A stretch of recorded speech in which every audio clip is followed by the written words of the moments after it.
Ow. What happens when Roger Corman is the executive producer of a mockbuster? Carnosaur. Half of me wishes I was kidding. The other half is so glad I'm not.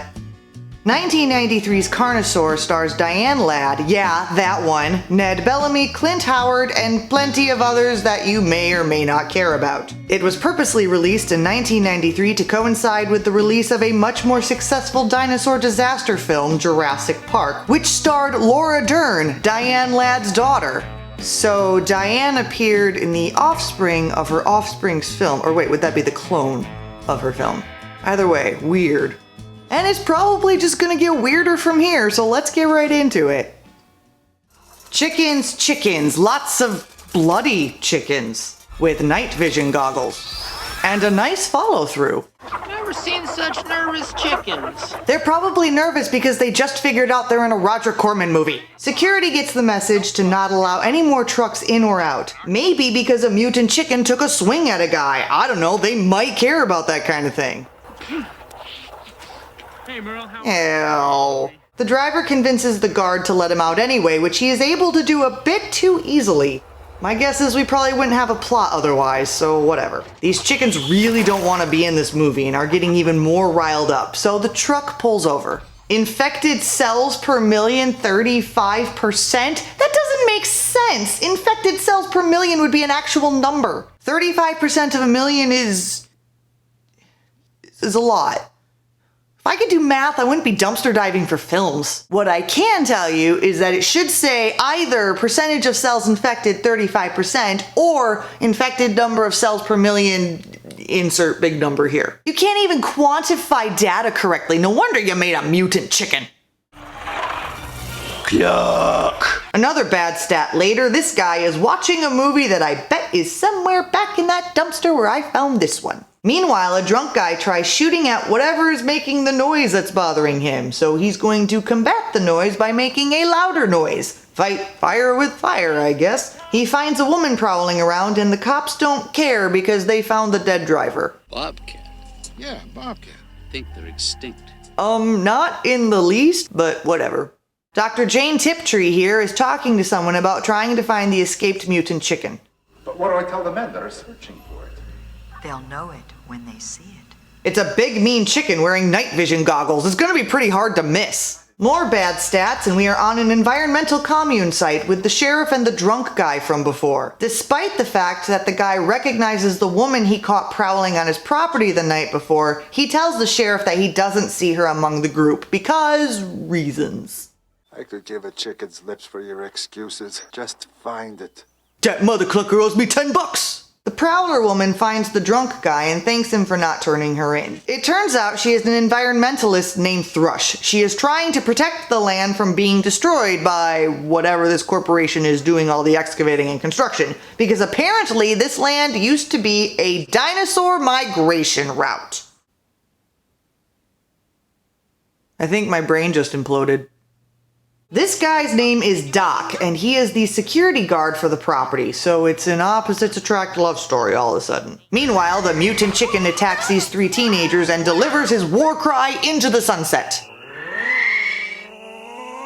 Aww. One of the dead teenagers was this guy's daughter, and he is rather upset by this turn of events. Tiptree lures him into this epileptic nightmare made of lasers that will chop off body parts to be eaten by another mutant chicken. Dino Chicken attacks the environmentalists who have handcuffed themselves to the construction equipment. This is why we must learn responsible protesting, people. The only survivor is Thrush, who was inside the cab. See? Responsible protesting. Think how effective your protest still would be if you had just played sardines and all crammed inside the equipment. Has it occurred to Doc to call the police about all of these bodies he's finding? How do you spell FBI? Shut up, Rex. Instead, Doc takes the truck and infiltrates Tiptree's facility.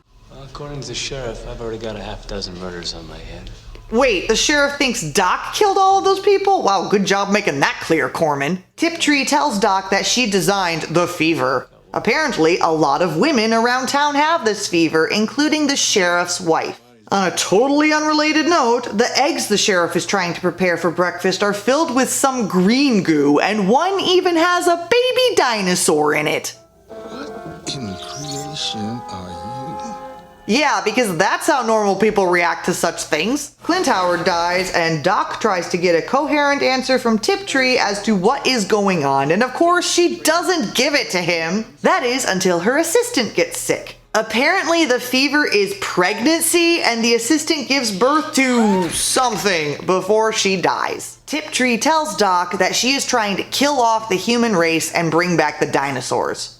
The Earth was not made for us. She was made for the dinosaurs.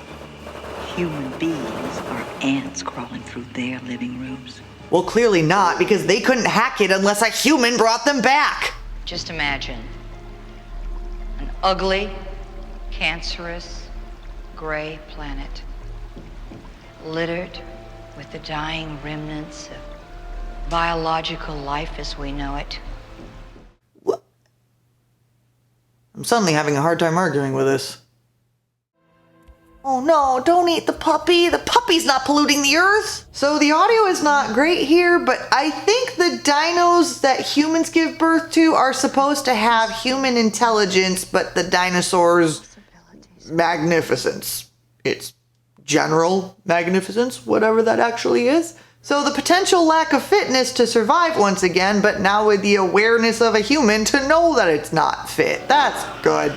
Not to mention lacking the opposable appendages to shoot a gun, but possessing nice sharp claws for deathbed revenge. Doc convinces Tiptree to give him the raw dino serum, whatever that actually means can be left to your own interpretation, I suppose, but now is stuck in the epileptic nightmare with the dino. Wait, he let her go free? That was brilliant. Doesn't matter, she gives birth to a dino via a self-induced C-section and dies. Wow, that was one strong manicure. Doc evades the dino and gets back to Thrush with the serum while the pursuing dino breaks out of the building. Apparently these two are in love now. Way to elaborate on that too, Corman. Now the dino's upset because he can't answer the persistently ringing phone. Because science is that straightforward and simple, Doc injects Thrush with the raw serum while men in hazmat suits go around town shooting everyone. Now the two are using the construction equipment to attack the one dinosaur. And of course, the equipment they are using to attack the dinosaur is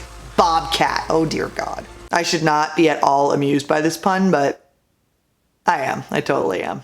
In a very dark, only vaguely perceptible fight sequence, the dino is killed and you almost feel sorry for it. However, when they get back, they are met by the murderous hazmat suits and then set on fire. Well, it happens. The raw serum is burned and the credits reverse onto the screen. Okay. To me, it's obvious why this film is in the dumpster. It's Roger Corman and the Ice Cream Man killing off pretty much everyone in the entire film with puppet dinosaurs, and was released at the perfect time to be held up to the superior standards of Jurassic Park. Here's the question though, did executive producer Roger Corman know that? Or is he blaming the poor reviews on the polluting corporations and pro-environmental message? Don't get me wrong, we humans are treating this Earth like Keith Moon treats a hotel room, but I don't know if eliminating the human race and bringing back dinosaurs is the answer. Maybe, instead, we humans can prove we are more highly evolved than we have been behaving over the past several years, and not screw up the planet for future generations for the sake of a few more decades of profit and greed. Sound good? No? There's still snow, so that means climate change is a conspiracy made by almost every single scientist simply to get grant money? Right. Excuse me, would y'all mind not talking so loud? You're upsetting my wife. She's pregnant, you know? Oh, sure.